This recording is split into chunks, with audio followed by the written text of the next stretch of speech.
भरधाव वेगाने जाणारा ट्रक उलटल्याने त्याखाली सापडून 21 वर्षीय क्लीनरचा गंभीर जखमी होऊन मृत्यू झाला।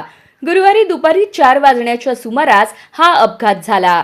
अपघातानंतर काही वेळ वाहतूक विस्कळीत झाली होती। हा अपघात हत्तूर ते केगाव बायपास रोडवरील नॅशनल हायवे कार्यालयाजवळ घडला।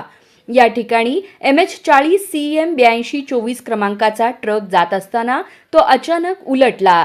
त्यावेळी क्लीनर शकील रमजानी पठाण वय 21 राहणार शहाजापूर मध्य प्रदेश हा ट्रक खाली सापडून गंभीर जखमी झाला। घटनेची माहिती मिळताच पोलिसांनी घटनास्थळी धाव घेतली। स्थानिकांच्या मदतीने जखमी पठाण याला बाहेर काढून सायंकाळी शासकीय रुग्णालयात दाखल करण्यात आले। मात्र डॉक्टरांनी तपासणीपूर्वीच त्याला मृत घोषित केले। या प्रकरणी फौजदार चावडी पोलीस ठाण्यात अपघाताची नोंद करण्यात आली असून हवालदार गायकवाड पुढील तपास करत आहेत।